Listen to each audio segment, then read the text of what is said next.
Hi, I'm Kanika, and you're listening to That's Total Mom Sense, the podcast, where I interview public figures on their life lessons in parenting, legacy, and built-in sixth sense. Hey, what's up? I'm Kelly Rowland, and you're checking out That's Total Mom Sense. Hi, this is Chelsea Clinton, and my experience on That's Total Mom Sense was fantastic. It's me, Bobby Brown. Can't wait to share my story. Thank you to my guests, brand partners, community, and you for making the show possible. Episodes release every Thursday wherever you listen to podcasts. You can join my tribe by logging on to thatstotalmomsense.com and by following me on YouTube, TikTok, and Instagram at Kanika Chadda Gupta. Now let's dive in to today's episode.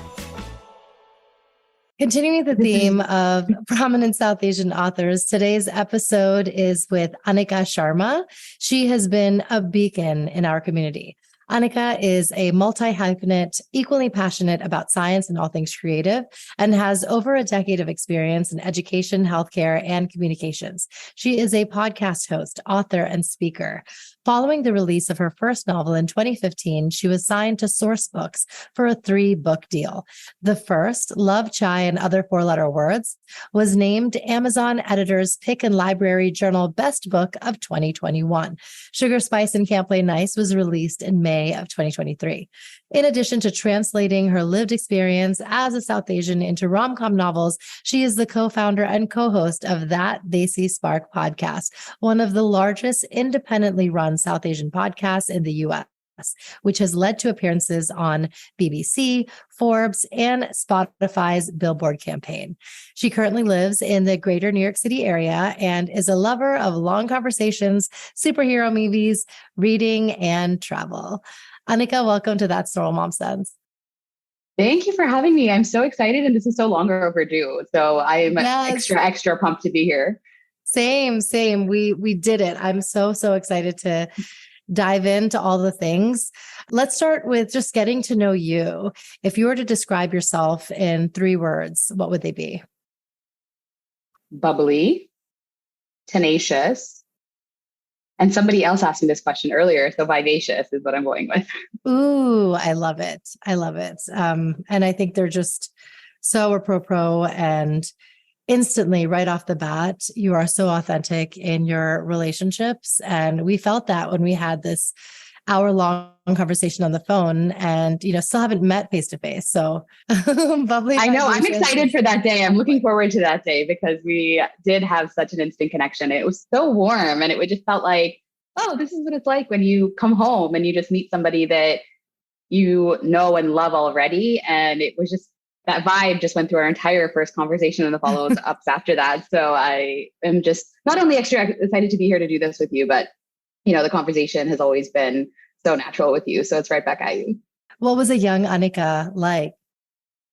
So I grew up in State College, Pennsylvania, which is where Penn State University is. My dad actually had moved to the US as a grad student and had left me and my mom behind for 8 months before he had enough money to bring us over as well. And at the time when I was growing up, there weren't a whole lot of brown people in State College. In the grand scheme of things, it's relatively diverse because everybody is tied to Penn State. And so even though it's a transient population, people who stay on as professors or assistant professors, as my dad did, they ended up being relatively diverse, but it's very much the story of a lot of different brown kids that grew up in the US at that time in the 80s and 90s, where, there was maybe 5 graduating kids who were also of South Asian background in our class of 600. Wow. So it wasn't a huge population. We knew each other. It's gotten a lot more diverse over the years. But the one thing I do have to really credit our community with is that they emphasized, it was 1980s culture, like any immigrant family. It gets frozen in time. So whatever they're teaching you is from the time that they left. So it was a lot of quote unquote culture classes and a lot of dances and a little bit older fashioned style and a little bit lagging sense of what culture looked like in India. But our parents really, really tried. And so even if it was 5 of us, they did their best to give us whatever they could. Whenever there was a grad student who passed through, for example, who was a dance teacher, we would take lessons from that person for as long as they stayed. And as long as, it's a lot of maximizing resources. Now I look back, especially living in the New York area, where now most of my friends are brown or part of the brown community in some way, it's like night and day. And it's been remarkable to be able to now helm a South Asian podcast, now write books about the South Asian experience, because I never would have fathomed that for myself growing up there. I never felt like I fit in. And that is the story of so many first generation kids. But I definitely struggled at first, even trying to find people who I felt like I fit in with. And now to be able to have this transformation feels like this huge, huge full circle moment for little me. Yes. Yeah, it really, really does. You're filling a void for this generation and generations to come, which is really, really incredible. And what are some nuances to your personality that just make you so inherently Desi? My dad told me when I was younger, whatever you are, be good at it. And I think that he was right. And I've used that a lot in whatever I do, is like, whatever you do, be good at it. But I don't think I realized exactly how Desi that was until I realized like everything I did with heart, I would try to take to the next level. And I think that that is inherently like a first generation Desi thing, where you're like, oh yeah, mediocrity is not a thing. I can't do that, and it takes a little bit of unlearning sometimes to be like, I can just have a hobby and I can be a terrible artist and still enjoy it. Or, whatever it is, like I can knit and I could be really bad at it. But, I think that that's probably the most inherently Desi thing in terms of behavior. Of course, I save every plastic bag I ever come across for garbage cans and things like that. And there's never a actual Tupperware use in my apartment ever. It's always like the previous yogurt jar or yogurt cup or whatever. Yeah. There are many, many weird Desi quirks that I have, like a glass of hot milk before I go to sleep will put me to bed. Things like that are definitely a part of my daily life too.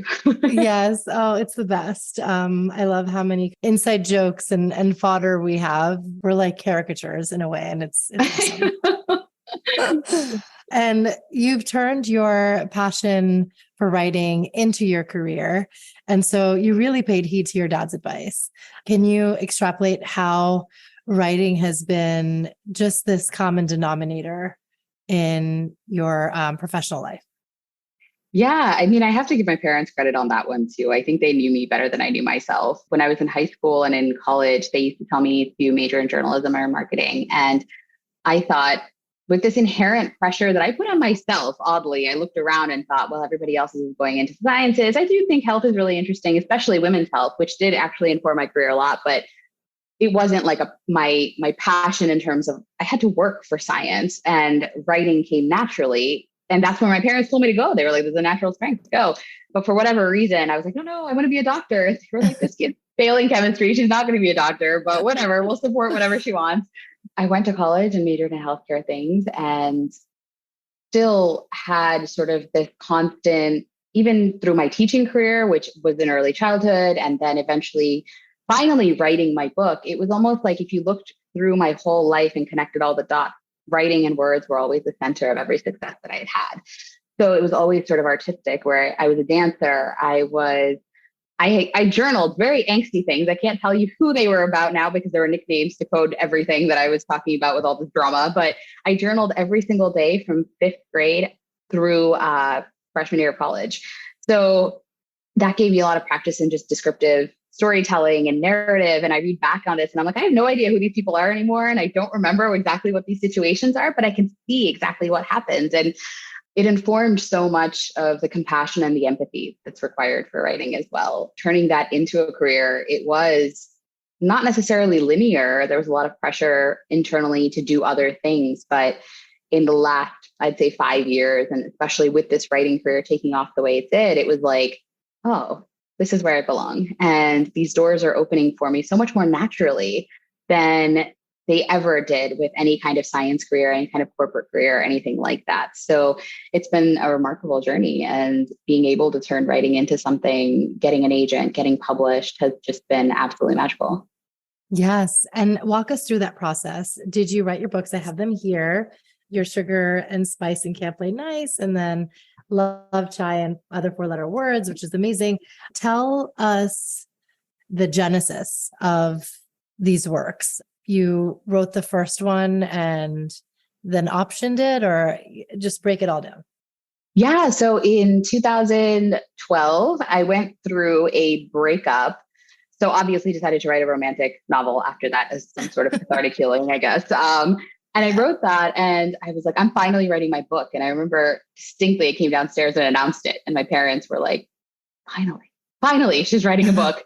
And so I wrote this manuscript and then I had to sit on it because I was in grad school for a year for my first master's in education. And so sat on it for a year and then I kept thinking about it and I kept thinking, this is what I want to do. I don't know what it is, but it's calling to me. So I ended up cutting what was at the time an incredibly long manuscript in half and polishing it up and submitting it to agents. And it took me about a year to finally land mine. You submit like a pitch and a synopsis and sample chapters to each agent. And they sometimes take a long time because you can imagine they're getting like hundreds of submissions of 3 chapters. And that's a lot of reading. So it took my agent about 8 months to get back to me. And when she did, she offered representation. And then 3 months later, I had my first deal for a book that's no longer on shelves now. It was called The Rearranged Life.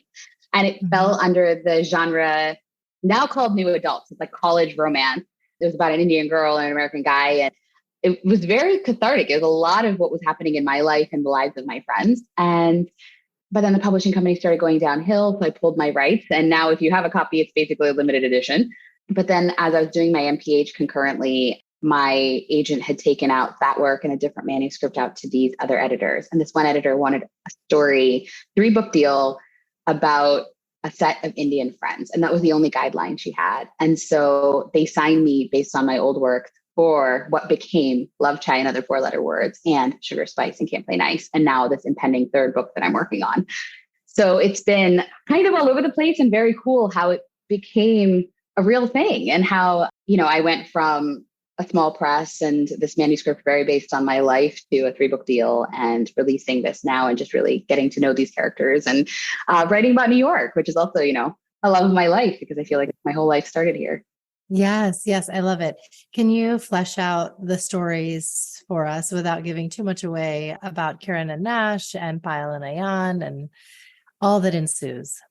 Yeah. So my first book, Love, Chai, and Other 4-Letter Words in this series follows Kiran and Nash. Kiran is an Indian transplant and she falls for Nash, who is from Nashville, who is purposeful, but they meet in New York as neighbors and they become sort of friends to lovers slowly. And her family has gone through their own very dramatic situation with her sister and they theoretically already lost a child. So they have their own reservation and Nash has his own set of obstacles to face. And then the second book features Payal and Ayan. Payal is another character in Kiran's friend group. So this whole series is based around a set of 4 friends who are based in New York. They all have different kinds of backgrounds within the Indian American diaspora. Each of them gets their own love story. So book 2 follows Payal, who is a fashion designer and needs her family's financial backing to be able to get her where she wants to go.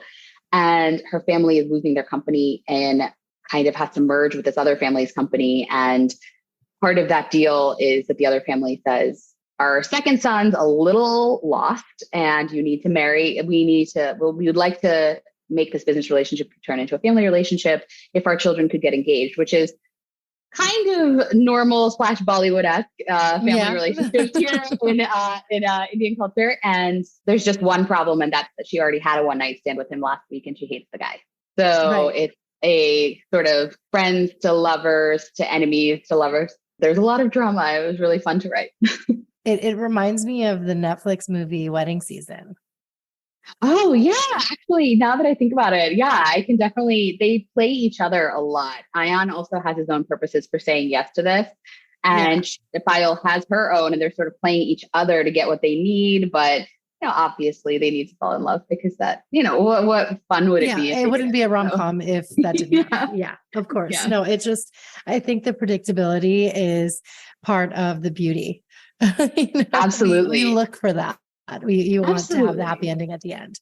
That's beautiful. And then can you give us any insights on to what the 3rd is going to be about? Yeah, book 3 is actually about Akash, who is the sole guy in the Chai Masala Club, that group of friends. And it's a first love, second chance love story. And so I'm fleshing it out, but the 2 of them met in college and it was a great love and a great loss. And what happens when you meet again? And are you going to face the same obstacles again? Or are you going to figure it out? I think that this one might be the most relatable in the sense that so many of us meet our exes later on in life again, and we think like, what if? And sometimes it works out and sometimes it doesn't. So what is it about timing and what is it about your personality that changes? So this one's been fun. And it's also very fun to write from the perspective of a guy, or at least a guy that I've gotten to know over 3 books, right? So It's been really, really cool to write him. I was really surprised at his reception, honestly. In book 1 and 2, a lot of readers were saying, I really love Akash, I want to read his story. So that really influenced whether he became book 3 or not. And it was because people were like, I love him. And I was like, me too. Let's write a book. Yeah. Yeah. He gets to tell his story. That's awesome. You're going to say I watched too much Netflix, but like this is similar to Sex Life where, oh my God. right? Yeah, that's true. Yeah. Yeah. She's just, and I mean, I will just reveal the spoiler on that is that, she does get back with her ex and you never think she really needed to until things kind of unravel and people who you think were one way can actually rise to the challenge, like being a parent and being responsible and all of that. And you're like, oh, wow, I can actually see you in that light. And so, yeah, it's so interesting. I think everyone does it. We're like, I'm very happy and content in this situation, or may not be, but you always wonder, what if? Yeah, absolutely. I think also when you're younger, you have this list of things that you want and you think that they're 100% ever going to change. And then when you get older, you realize, okay, some of these things I can adjust on. Some of them are absolutely non-negotiable. And your list kind of change, the priorities change, even if the list kind of stays the same. And so it's really interesting. I've had so many friends who have gotten together with people who they had dated previously and it hadn't worked. And for whatever reason, and then now as they met them as grown adults, we're like, oh my God, you're the love of my life. And it worked. And so I think that that's a really fun relationship to explore, because then at that point, you know them when they're younger, you know them when they're older, what happens in between, what makes them the way they are, and why is it that this time it worked or it didn't work or whatever. So it's a lot of fun to write this one. Yes, best plot twist. And now, speaking of priorities, you have one very big one and a shift in your life, being a mom. And I think it's the most beautiful journey to be on, because not only are you discovering all these interesting nuances and facets about your child, you're doing that rediscovery of yourself. It has been the most transformative experience, which everyone says, and I know that it's very much something that if you go through it, suddenly it makes sense whenever you didn't make sense before. Sometimes I look at her and I'm looking at her learning the smallest things. I was doing a puja the other day, prayer, and I had lit incense, and I was watching her eyes go across the smoke, and she was taking it in and just absolutely amazed. But then I watched her start following it down the room to the windows where it was going out. And I could see the wheels turning. Like, she's like, I don't know what that is, and I want to know. And she was kind of just so fascinated. And whenever you see that level of fascination in a little person who hasn't seen these things that we take for granted on a daily basis, it's just been so wonderful. I'm amazed by finding those moments every single day. I think it adds a lot of joy. And I think it's helped me just drop the phone or drop whatever felt like a big priority before, because I just want to watch it and take it in and experience the world through these small moments. And that's been really nice. I have felt so much more peace sometimes in those moments than I think I ever have as an adult, on the grind and on this hustle and trying to, get the next book deal or make the next podcast turn out really well or chase my day job or whatever it was. It's just been really amazing to experience these small moments and go through them again with her. Yes, that's beautiful. I think that's exactly how you should take it in and the lens with which you should view it. What has it been like being this full-time creative? And now, thankfully you have other sources of inspiration to drive you, but you're also a mom and, have certain to-do lists to get done in the day. So how is one kind of feeding the other? It's been a challenge, I'm not going to lie, but I'm not also going to sit in the pit of misery about it either. I think the challenging part has been that we don't have family locally. And right now, because I'm full-time creative, we're sort of bootstrapping a little bit more with life. So all of the resources that were available before, where I would have been like, oh yeah, daycare, or let's hire nannies and let's not think twice about those things. Some of those resources aren't as easily available for us right now because of the phase and the season that we're in. So that means that without that support, it's a lot of juggling. I'm very, very blessed that my husband is a healthcare administrator that can work from home. So we often trade, but that also means a lot of, okay, I've got her for the next 2 hours. I can't do anything productive, but I will be with her. And you take care of your thing and then swap. And then also trying to find in those moments where we can keep our sanity a little bit and like still focus on each other, or he can go play tennis, or I can go, I don't know, watch a movie or something. Like those things are a bit challenging at the moment. And, of course, with full-time creativity, things like health insurance, things like the day-to-day, how do we balance out our resources and make sure she's getting our best and the best? And how do we make sure we're also giving that to ourselves? And so it's a lot of like unique things for full-time creativity, but also a lot of broadly, every single mom and dad have gone through this kind of things, that we're in the throes of at the moment. So it's been incredible, like I said, watching her grow, but there have also been their challenges too with things like that. We suddenly lost our health insurance at one point. These random things that come, family emergencies, things like that, they're a little bit more challenging to deal with sometimes with a child, with a very small child. So, figuring all of that out has been a lot of ups and downs. You feel everything on a magnitude that, I don't know, maybe we didn't feel before she came along. I feel like my highs are like so crazy high and my lows are like, oh my gosh, I'm never getting off the floor, So it's like that roller coaster is like a whole another beast to tackle, I think, in motherhood, which I never respected. So if I ever sounded like a moron with all of my friends that became moms, I sincerely apologize. I get it now. Yeah, no, I love how kind of honest and vulnerable you are about it. And I think you're doing something right in focusing on the positives more, because you can feel really inundated. And it's, of course, there's, an element of filling your cup first, but it's also a mindset thing. And you really do have insights coming from your childhood education background. So can you share any kind of tips and tricks that you're like, oh, I'm doing this with John V, and I, knew to do this when I was with little kids in a daycare? I think the first thing that came to mind was recognizing that these milestones don't have to be met at a certain time. They are guidelines for a reason. If your child, for example, Genevieve is 5 months today and she's not completely rolling yet. She's on her way, but she's not completely there. I'm working with her because she didn't get as much tummy time as she should have needed because we had too many family around who picked her up all the time. But that was something that I was really stressed about at first. And I was like, oh my God, what did I do? Did I fail somehow? I should have known better because this is my background. I should have told people to put her down more. And I kind of had to take a step back a little bit and say, you've seen children who have turned out just fine, who have rolled at 6 months. You've seen children who have turned out just fine, who have rolled at 3.5. That's one thing that I think has been really helpful, is the perspective of being able to work with kids and recognize she's doing this at her own pace. And you just need to pay attention to her cues to follow that. If anything really hits your intuition as, oh my God, this isn't right, follow up. But other than that, if it's something like, oh, I'm not totally sure, let me do a little research, then it's probably fine. Yes. And that's given me a lot of like grounding in all of this. So I feel like I haven't been as stressed as I probably could have been as a first-time mom, only because that background really kicked in and honestly saved my life. I'm not even going to lie. In terms of anxiety, in terms of experience, it was the life jacket in sort of the sea of chaos that is new motherhood. Right. Yeah. I'm so glad you had that knowing and can tap into it. That's so great. What are some life lessons that you want to teach your Janu? Whatever you are, love it.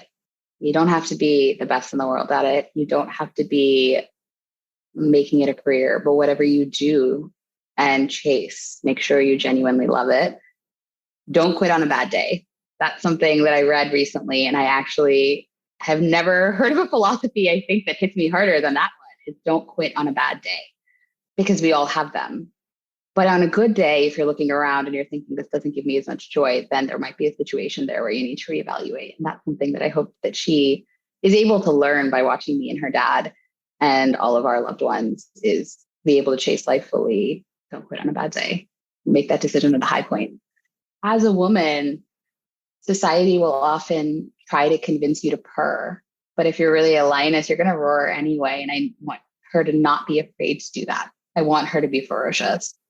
And that was something I told Sanjeev before when we were pregnant. I said, I want her to be ferocious. I don't want to teach her to purr. I want to teach her how to roar. Yeah. Oh, I love it. I mean, we are all lionesses and superhuman in our own right. And I Yeah. think the moment that we realize that, we step into the world with a different sense of self-worth and confidence and purpose. And so, Mhm. I mean, if you're teaching her that at the onset, like she's going to go on to do big things.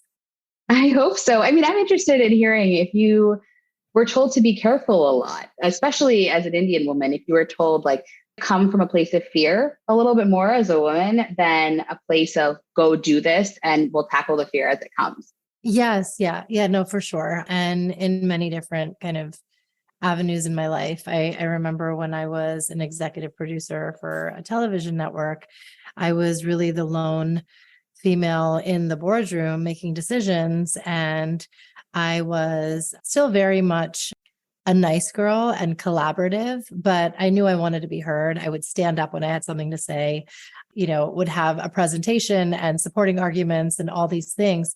And I feel like it was an uphill battle because it was never as well received as men in the room who didn't come as prepared and didn't really have anything substantial to contribute. And it was just solely based on the fact that it was another dude, and I definitely hated that. I think many of them would have preferred if I was quieter and lost in the grand scheme of things. But I wanted to make sure that my ideas and vision was known.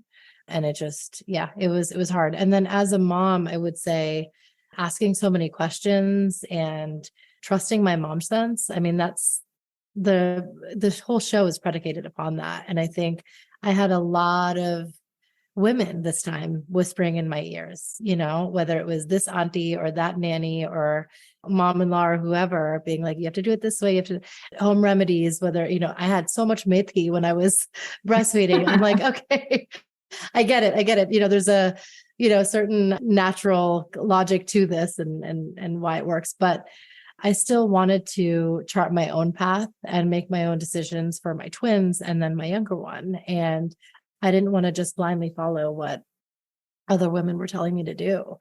And so in that way too, I would clap back and be like, I'm going to do it this way. And even that was informed by, whether I was listening to podcasts or reading blogs or, reading my own new age parenting books about it and how I made my informed decisions. I was like, my mom sense knows what's up. I'm not going to just listen to everybody else because they're doing it.